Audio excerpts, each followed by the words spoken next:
Well, as others are making their way in and coming in to connect, one of the things that we really like to do, and we did at NCMS last year, was we like to highlight some of our sponsors.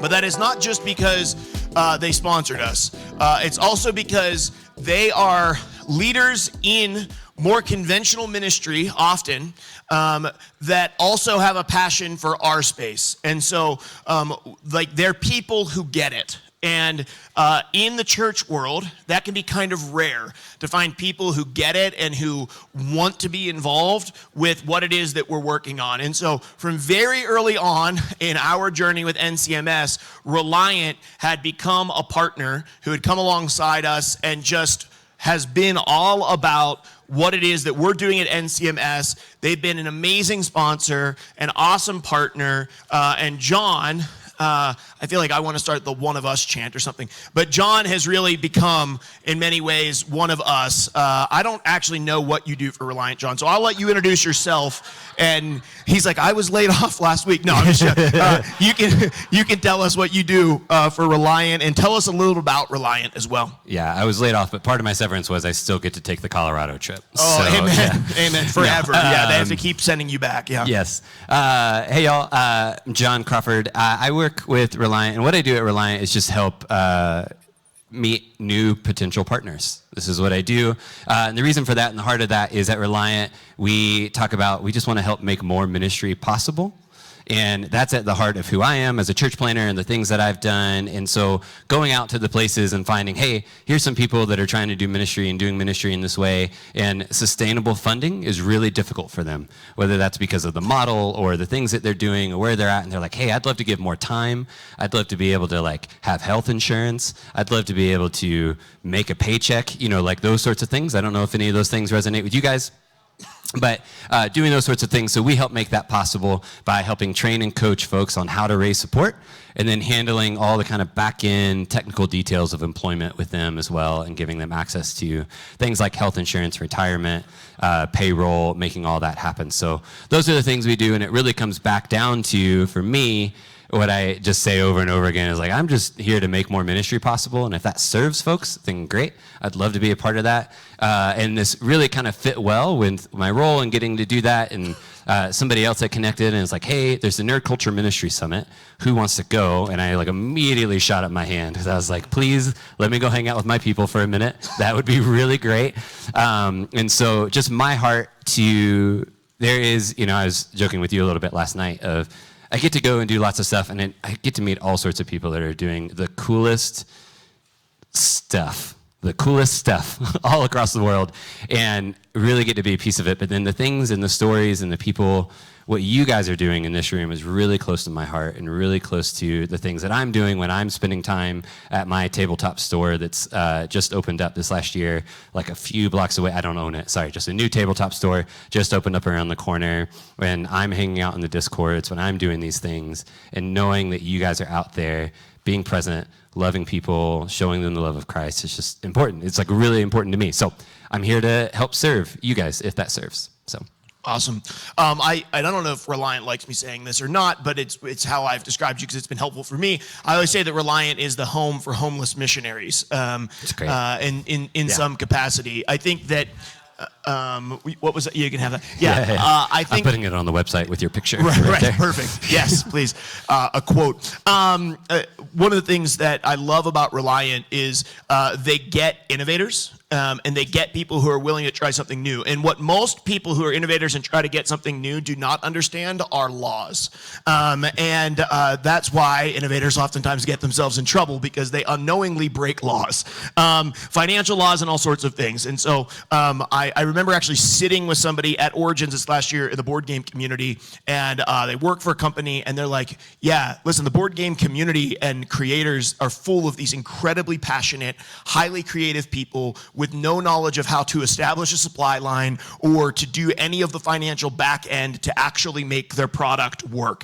And in many cases, I feel very similar about this space where we have a lot of people who are very creative, who love people a lot, who are super passionate, but we don't really have a lot of people with education and understanding how nonprofits work, how setting up an organization works, how to apply for a 501c3, how to get that stuff set up, and then how to actually receive funds to be able to fund our lives while doing ministry, or just fund our ministry while we're bivocational in a way that not only economically makes sense and can support our families and ourselves, but on the backside of that also is legal. And so even small things like realizing, hey, if you go to your church and ask for money to support you, it's not easy. It's morally gray to straight up not legal for a nonprofit to write a check to an individual for something they didn't even do. Like they didn't perform a service for them. There's no contract between them.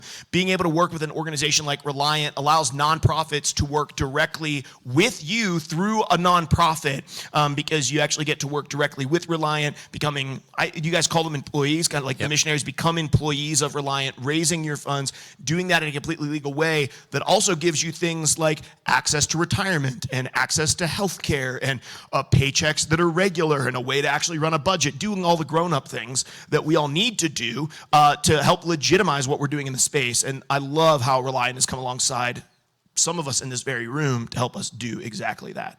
Yeah, and that's our hearts, right? We want to see, one of like pieces of my heart is just like, hey, you can have sustainable ministry. You know, I know some of you are burning late hours streaming, or you're going and it's like, well, if I look through my couch and find enough dollars, I can get to this event and like do this thing. And really my heart is to say like, hey, let's have sustainable ministry. We talk about a biblical model of support raising, how to raise support, how to invite people to be co-workers in the thing that you're doing and do all those things really well. But then also, I think as Mark said, one of the gifts of being a part of the organization that we are is, I like to say, I am tired of seeing Christians in the news for doing really bad stuff with money. And we just don't do that. Like, we don't play that way. But we help get that right. We help do those things. But ultimately so that you can do more ministry, so that you can do those things. You can say yes to those opportunities as they come up. So.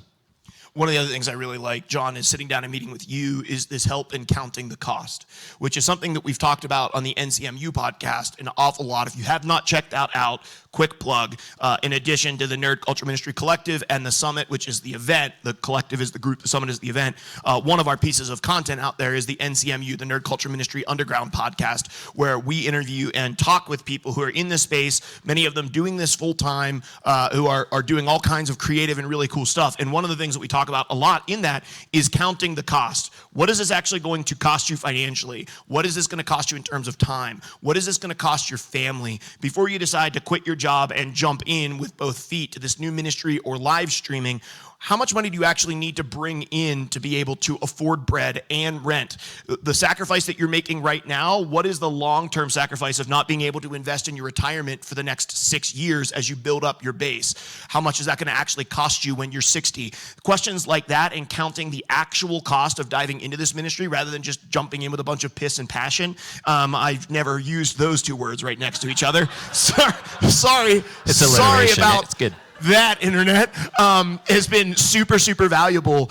Sometimes it is really great for us to count the cost, and some of us realize through that, like, hey, I am called to this, but I'm actually called to support someone in this rather than be the person who's starting this. Conversations with Reliant and John can help you begin to count that cost and really see, what is this going to look like, not just for my day-to-day, because I'm excited about it this morning, but what is it going to look like for tomorrow and the next year and the next however many years that I'm building a legacy doing this ministry. And John and Reliant help you to establish that base and build something that sustains you but can also outlast you, which is really what the kingdom is about. It's not about us. Yeah.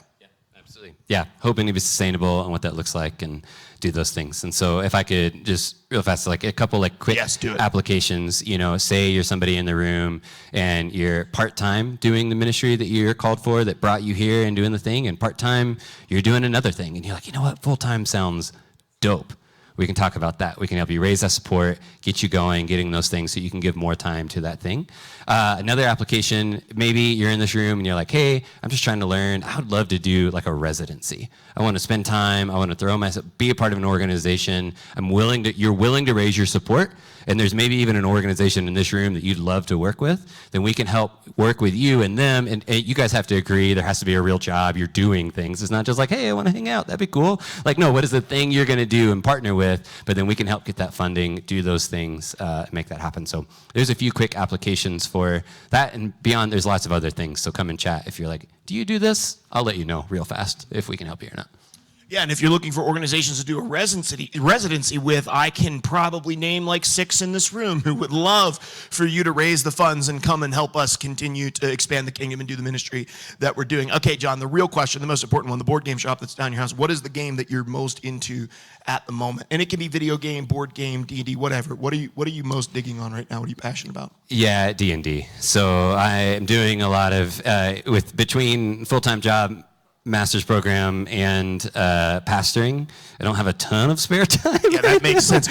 So you chose one of the biggest commitments in gaming. Well, I'm not in a campaign right now, so that's what helps. I'd spin up lots of little one-shots to do a little one-shot. My brother-in-law is taking me through a Die Hard adapted fantasy edition one-shot right now, which has been super fun, as well as listening to a lot of Dropout, all their Dimension 20, that kind of stuff. So I do a lot of that. That's what I'm enjoying most right now. Yeah, gaming vicariously through other people. Yeah, listening to other people game and longing. Yeah. Yeah, having 2 kids, I understand that fully. Totally understand it. Okay, awesome. And lastly, we got some cool stuff back here at your Reliant booth. Don't miss this one. Our key sponsor is back here in the corner, not in the ministry hall. You want to go back and visit with them, but tell us what you have back here because we just got it. Like it just showed up. Right? Yeah, so first thing, we have Will. So if you guys want to say hey to Will at some point. What's up, Will? He's also here. Works on the technology team. It's great. A fellow nerd. I worked with NTSD Gaming and got some custom D20s made, which I was super stoked about. Y'all, every once in a while with work, I get to do the things that I like that just so happen to work with the event that I'm at too. So trust me, I've kept plenty at my house, so I have plenty to give away still. Come grab some D20s. They're beautiful. And if you have a Dice Goblin addiction, please come on. Yeah, awesome. Thank you, John. Can we just give it up for Reliant and John and their participation here at NCMS?